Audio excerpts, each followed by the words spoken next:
Okay, let's see if I can unmuddy this water a bit. Seems to be some confusion as to what you're supposed to do and the fact that you didn't have an example.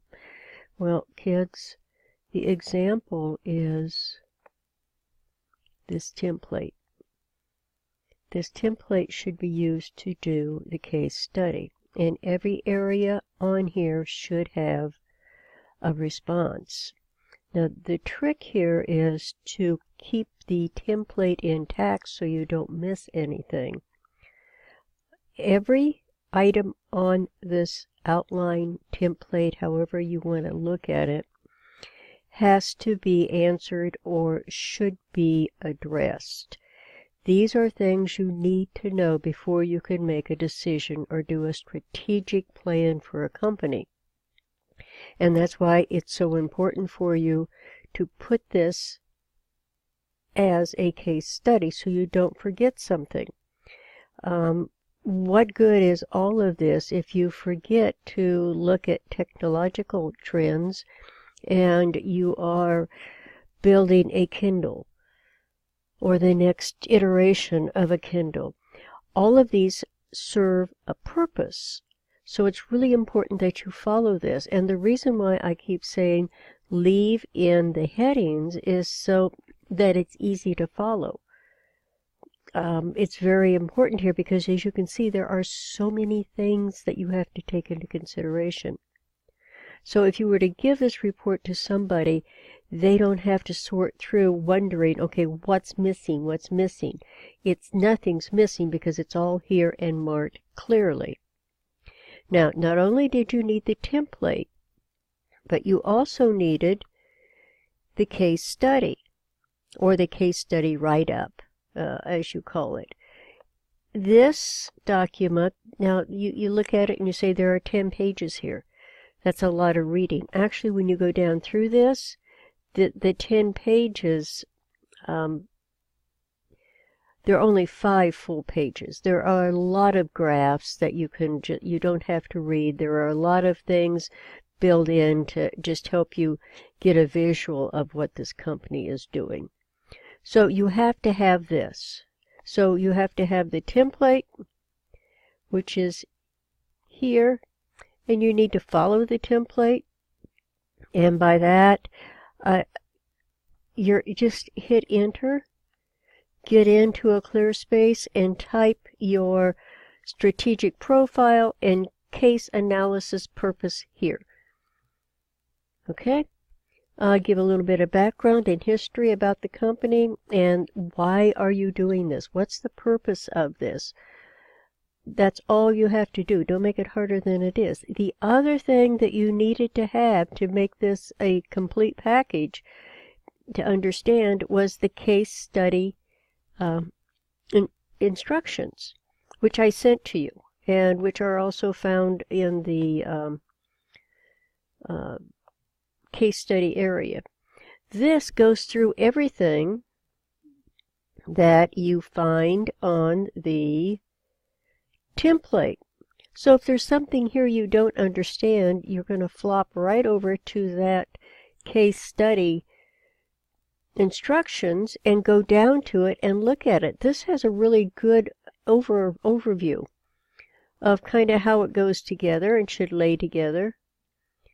This is actually what you're looking at here is what is referred to in the template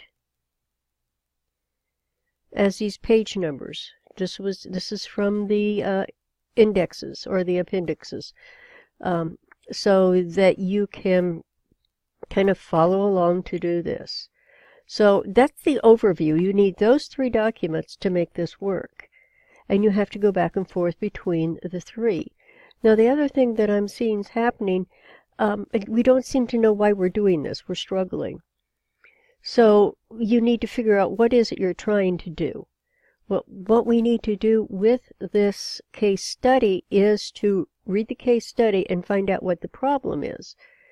You're going to look at whatever issue is facing this company and offer strategies for which way the company should do, what its next steps are. So why are you trying to do this is because you're trying to help the company figure out their strategy. So one, what you're trying to do is find out what the problem is. Two, is you're trying to find a way to get good strategies for that company. And then you have to find what the issue is. The only way you can find what the issue is to read the case study. In this case, as you read down through here, number one, the CEO is really struggling with whether to expand this company or not, with everything you're reading. But if he decides to expand the company, then he's struggling with two other issues. One, he doesn't have enough skilled staff, and two, the raw materials. There aren't enough raw materials to expand rapidly. So what would you suggest? Those are the two issues you're looking at. Now, how do you answer that question? To answer the question, you have to come back through and get all of this data. All of this data right here, situational analysis right here, all of this is so important because this gives you the background. It gives you the facts of the case. So all of this information is actually found in the case study. All you have to do is read through this, find that information, and fill in the blanks for these areas.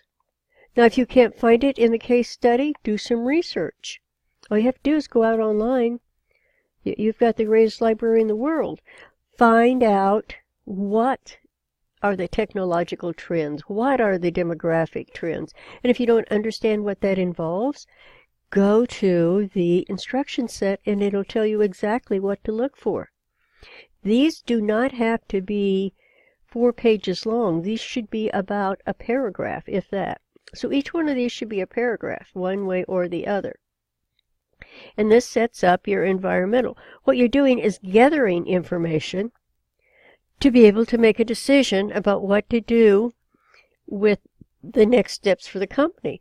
In reality, if you were handed this case in a job situation, you'd have to go out and do all the research. You don't have to do the research in this case. We've given you the case study. So that's going to help you pull this together. So you're going to pull all of this information out of that case study. 1 paragraph, nothing more.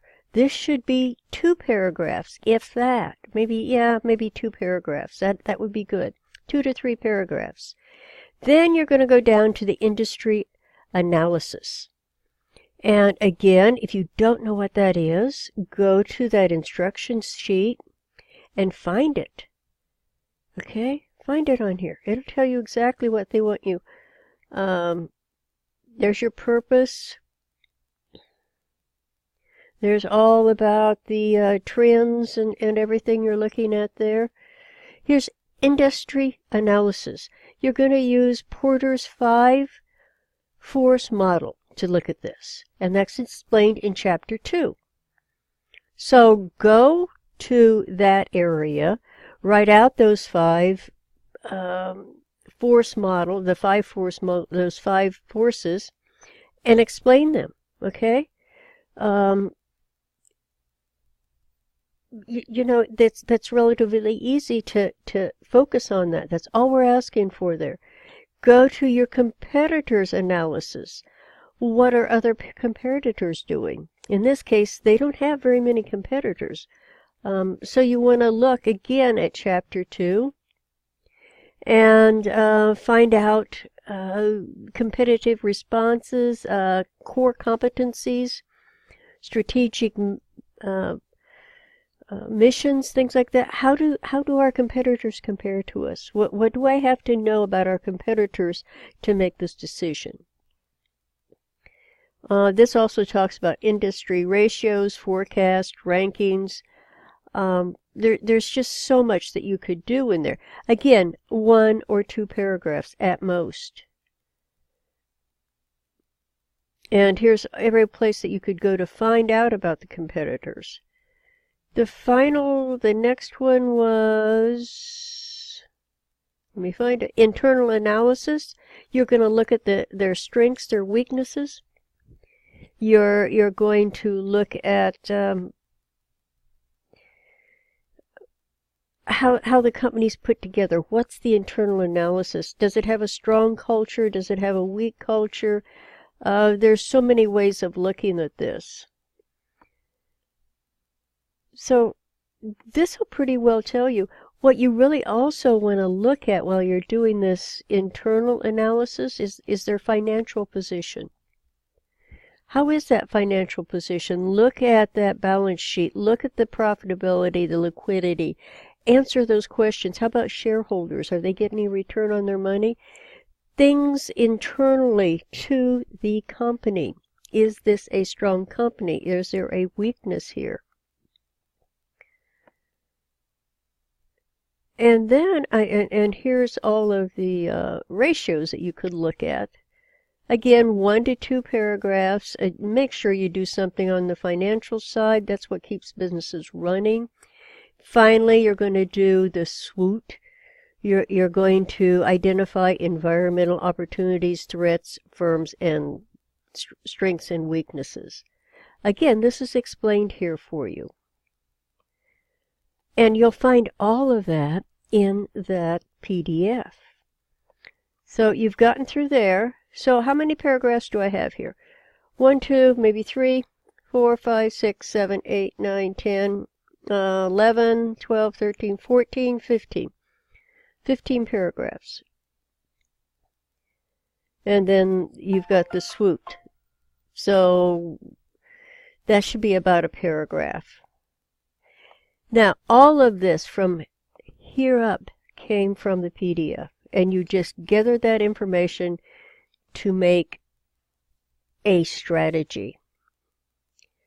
And you want to see how they can capitalize on their strengths, how they can reduce their weaknesses, how to take advantage of opportunities, and how to avoid or neutralize threats.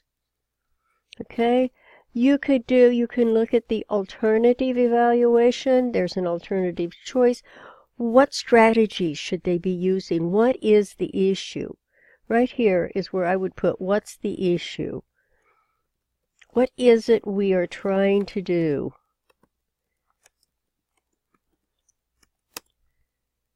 Do we want to increase production? So in this case, if this company wanted to increase production and grow, what do they have to do? What should their next steps be? Do we want to just maintain what we're doing right now? If so, what should they do? What should they be planning on in the future? There's a possibility they may even want to become smaller and consolidate.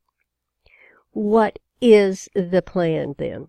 So once you figure out the strategy that you think would be best for this company, then you do the implementation. You implement this.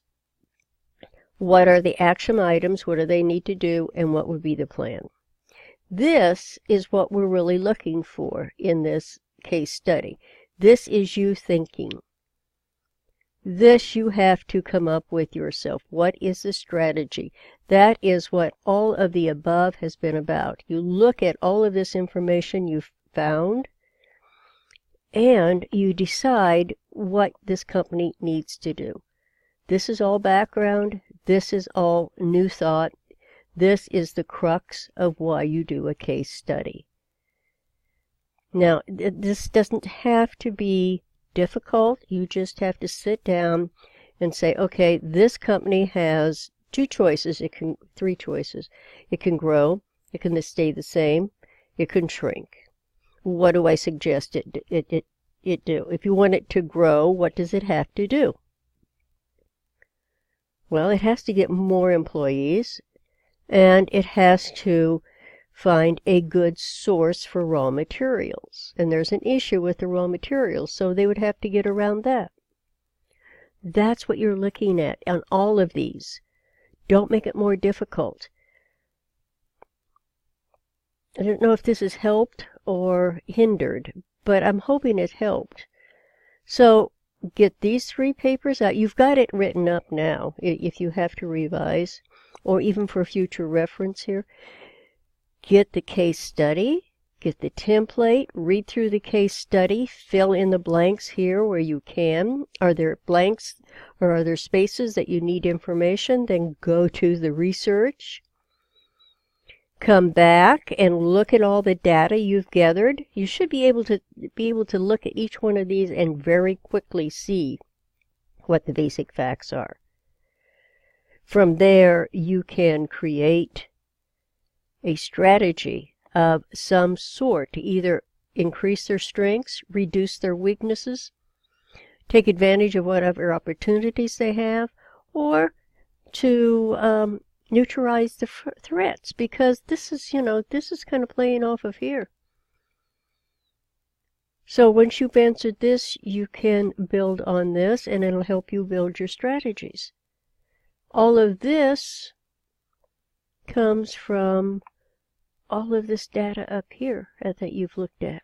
So this kind of builds on itself. Don't fight it, just go with it. You've got all the information. You just need to arrange it in a better manner. And you shouldn't have holes up here. So I hope that's helped a little bit. Please email me so we can get this right. We've got 2 more to go, and you've got this one to finish up. I don't mean to be, I'm not trying to be difficult, but you need to learn to do these. If not, if you say, I'm never going to work for another company, why would I have to do this? You may have to do this for your own company. You need to be able to pull the information out you need, understand that information, and then make decisions from there. And that's what this is teaching you to do. So, thank you.